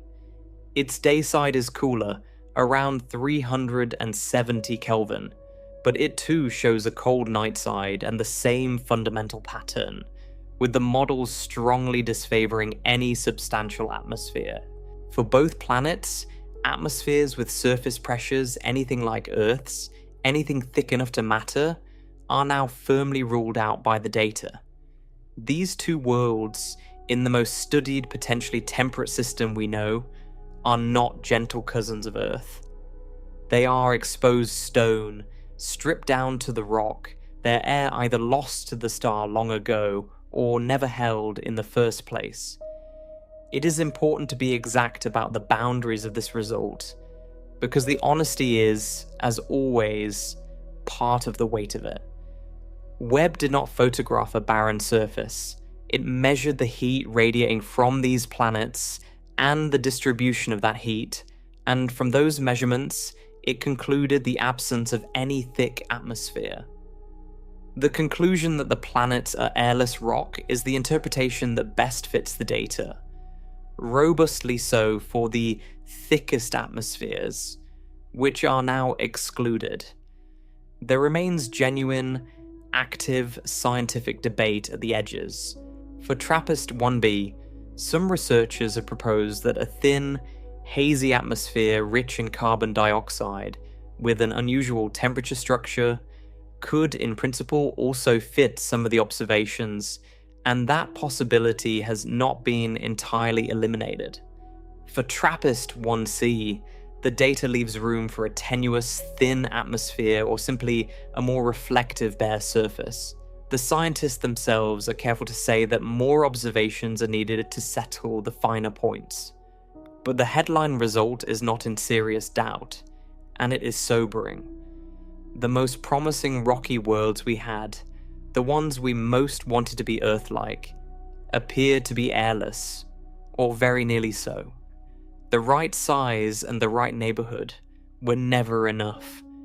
And here is the detail that sharpens that lesson into something close to dread.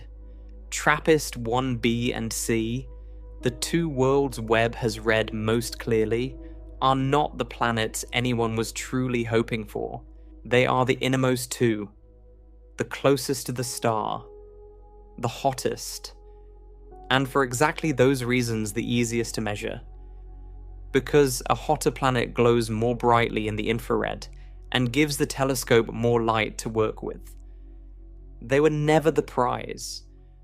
They were simply the low-hanging fruit, the first worlds within reach. The planets that actually matter, the ones that drew us to the system in the first place, lie further out. TRAPPIST-1, D, E, F, and G. The worlds that sit within or near the temperate zone, the orbits where the temperature could, in principle, allow liquid water to pool on a surface. Those are the worlds we came for. and those are the worlds we still cannot read. The reason is the cruel arithmetic of light. The further a planet sits from its star, the cooler and fainter it is, and the fewer photons it sends our way. So the temperate TRAPPIST-1 planets are far harder targets than their scorched inner siblings. Measuring whether one of them holds an atmosphere is among the most difficult observations ever attempted, requiring transit after transit to be stacked together in the hope that a real signal will rise above the noise. And there is a second obstacle, one that has nothing to do with the planet at all. The star itself gets in the way. TRAPPIST-1 is a small, active, restless red dwarf, blotched with star spots and bright patches that flare and shift. And when starlight filters past a planet during a transit, the star's own mottled surface imprints its own confusing signals onto the light. Astronomers call this stellar contamination, and on a star this active, it can mimic the fingerprint of a planetary atmosphere or hide one, making it genuinely hard to tell what belongs to the world and what belongs to its sun. Untangling the two is a problem researchers are still wrestling with right now. So the honest status of the temperate TRAPPIST-1 worlds, as things stand, is not a verdict at all. It is an open question. No thick atmosphere has been confirmed on any of them, and none has been firmly ruled out. We are suspended in the worst kind of suspense, because the news from the inner planets is not encouraging. If the star stripped B and C down to bare rock, the obvious fear is that the same violent young star may have scoured the outer worlds too, before they ever had a chance to become anything gentler. But fear is not data, and we have learned by now where guessing leads. For the worlds we most want to be homes, the measurement simply is not finished. That verdict has not yet been written. This is the moment the last comfortable assumption truly begins to break, and it is worth naming the assumption precisely so we can watch it fall. We had quietly believed that a planet in the right place, of the right size, would naturally tend to resemble Earth. That habitable zone meant habitable. That rocky and temperate added up to a place where you might stand beneath the sky. Webb's measurements of the TRAPPIST-1 worlds drive a hard wedge between those ideas. Being in the right orbit guarantees nothing. A planet can occupy a perfectly reasonable distance from its star, can be exactly the right size, can be unmistakably rocky, and can still be a dead, airless stone. The orbit is an address. It is not a promise about what is built at that address. And if the TRAPPIST-1 planets, our brightest hopes, can turn out to be bare rock, then the gap between potentially habitable and actually habitable is far wider and far darker than the comforting phrase ever let us feel. But there is one more world we have to confront, and it is the one that pushed this entire question to its breaking point. The world where the gap between hope and measurement became, for a brief and electrifying moment, the biggest science story on Earth. It is a planet called K218b, and its story is the perfect, painful culmination of everything Webb has taught us, because it is the story of how badly we want to find life, and how carefully the measurement forces us to be honest about whether we have. K218b sits about 124 light-years away, and it is not a rocky world at all.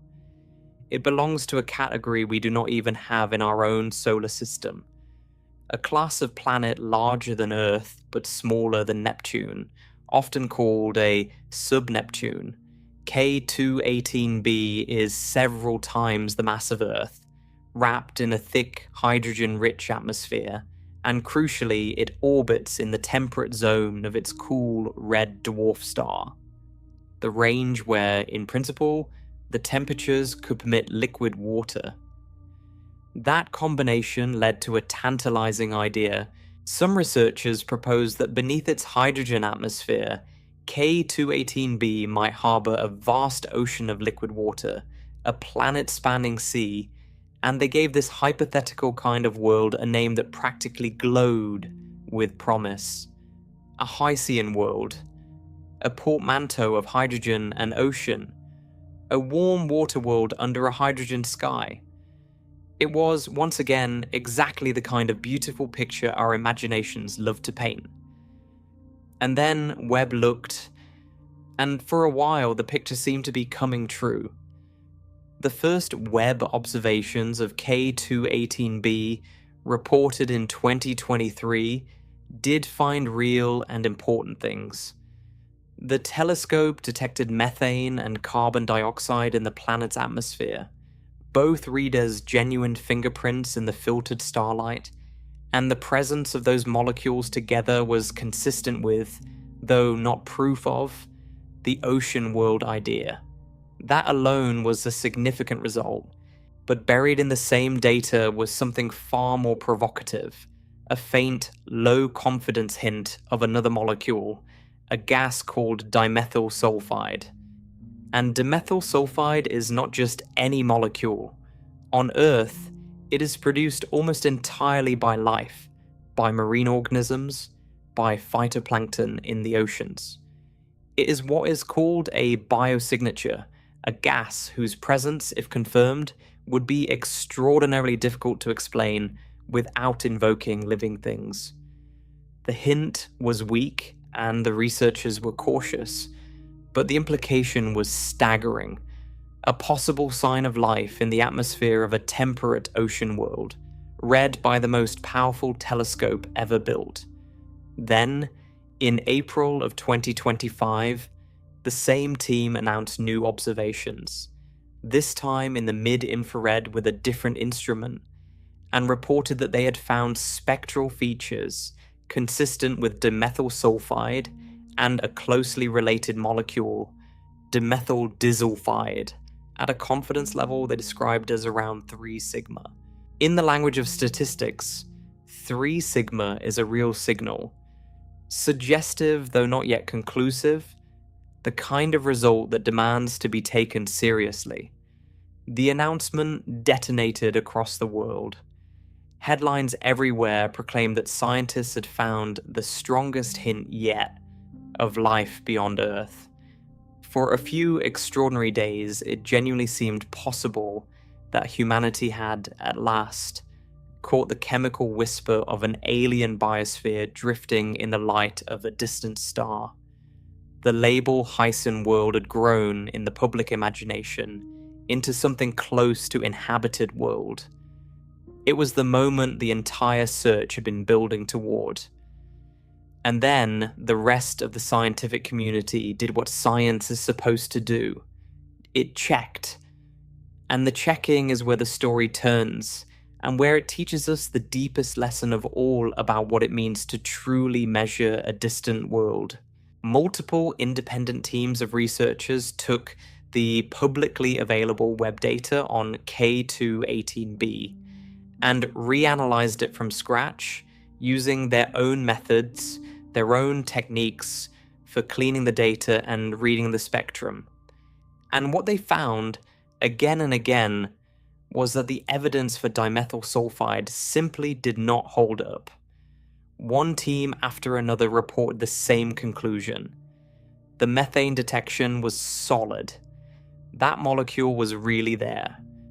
But the supposed biosignature was not statistically significant when the data was examined carefully. The mid-infrared measurement, where the dramatic 3 sigma claim had come from, turned out to be highly vulnerable to instrumental noise, to subtle systematic errors in the telescope's behavior that can masquerade as a signal if you are not exceptionally careful. Different reasonable choices about how to process the data produced wildly different results, a whole spread of possible interpretations rather than one clear answer. And critically, researchers found that other, far more ordinary molecules, gases with no connection to life at all, could fit the same spectral features just as well as dimethyl sulfide could.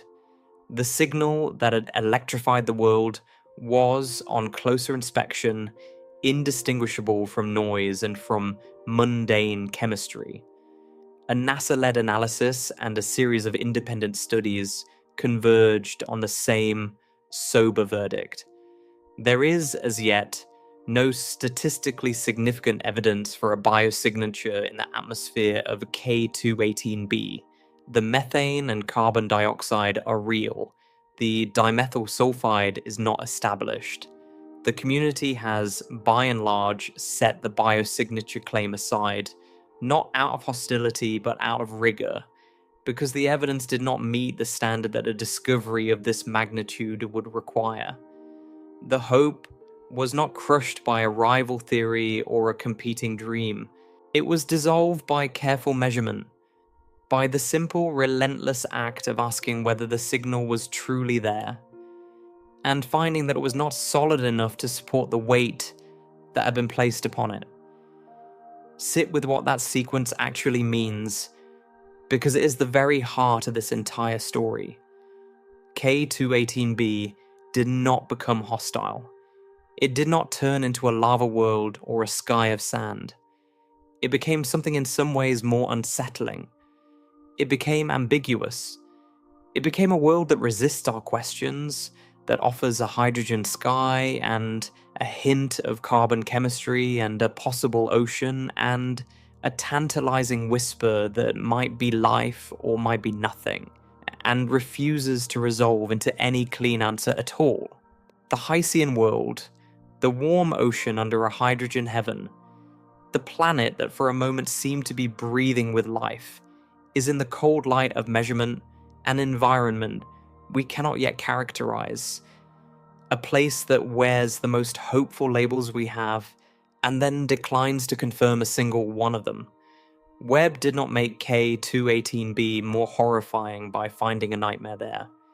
It made it more horrifying by showing how easily our deepest hope could be projected onto a distant smear of light, and how much discipline it takes to admit that the hope is not yet earned.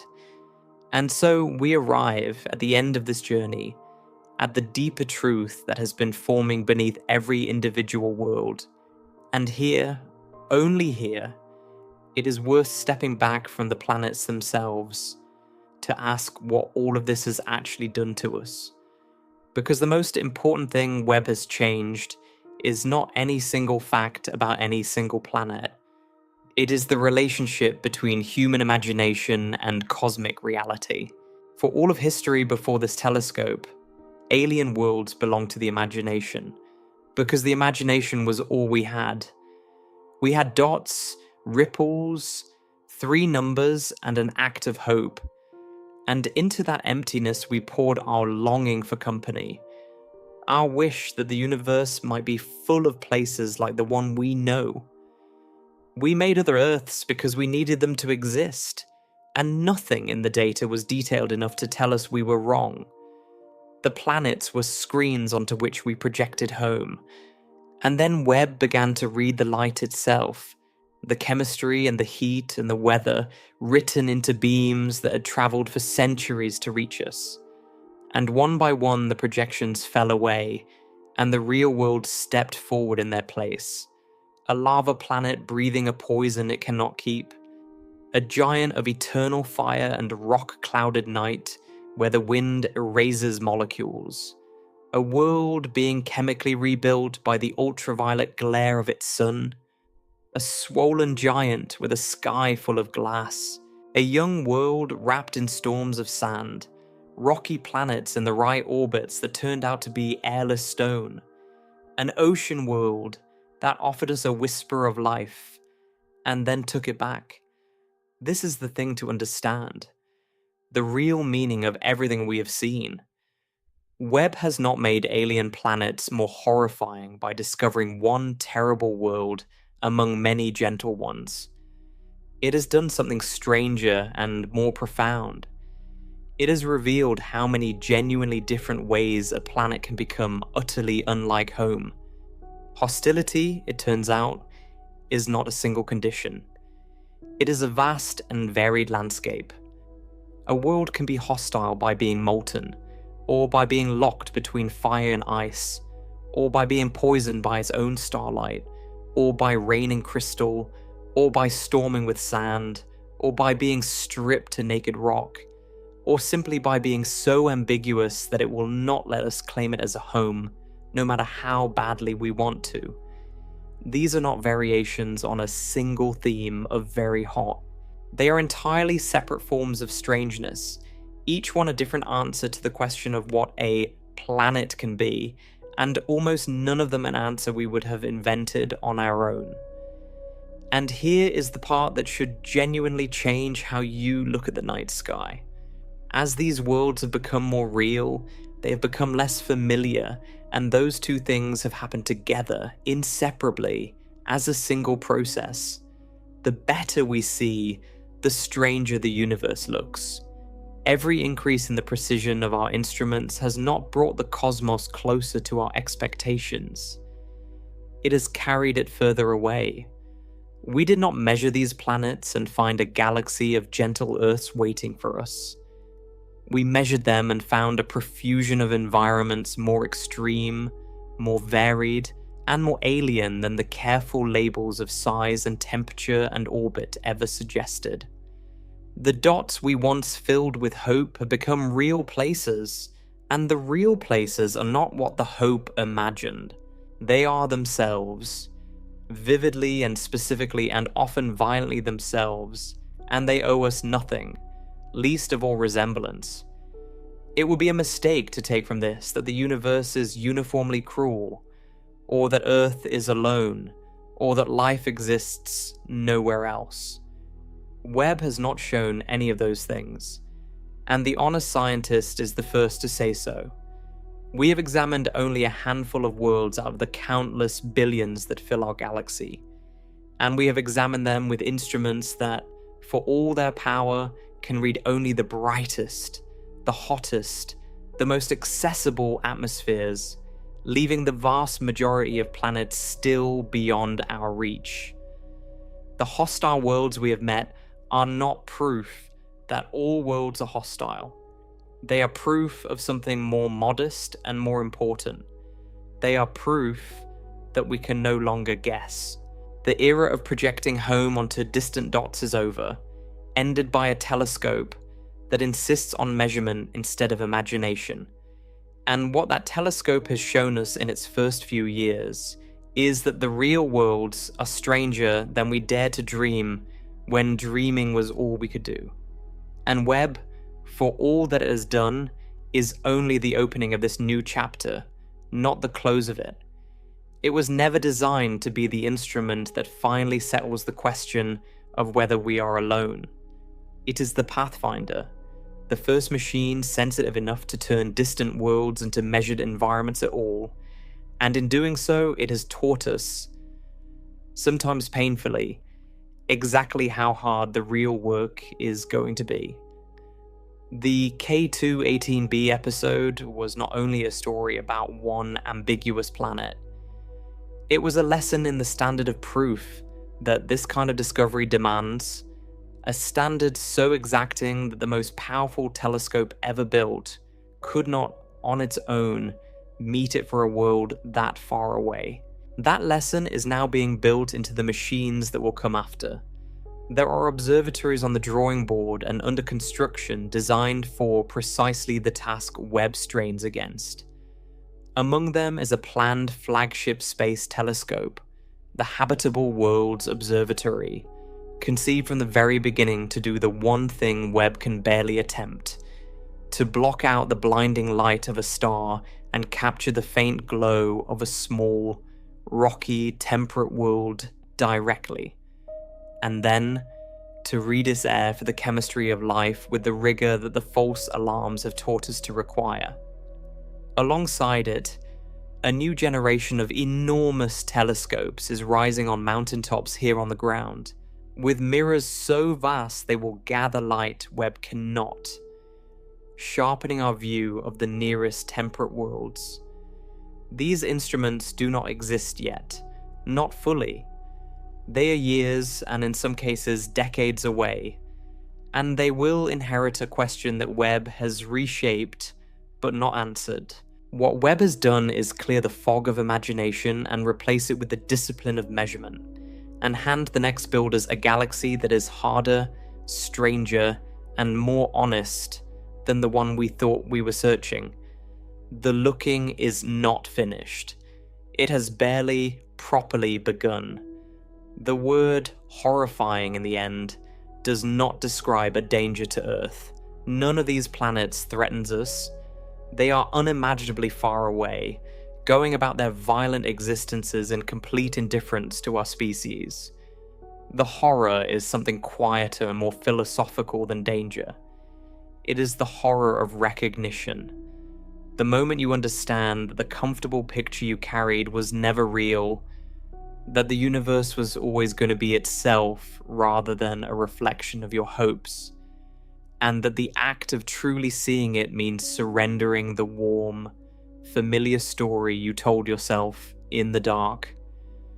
We wanted cousins, and we are finding strangers. We wanted a sky we could breathe, and we are finding skies of crystal and sand and poison and fire, and rocks too bare to hold any sky at all. That is not a tragedy. It's the price and the gift of finally seeing clearly. So the next time you look up at the scattered points of light overhead, understand what has changed. Those points are no longer blank. Behind a growing number of them, we now know there are real environments, measured and specific, with real weather and real chemistry and real skies, and many of them are more hostile and more strange than any imagination ever made them. James Webb did not find us under the Earth. It found us the truth that the galaxy is filling, world by measured world, with places that are profoundly, magnificently, and permanently unlike home. The dots have become real, and the real, it turns out, was never going to look like us.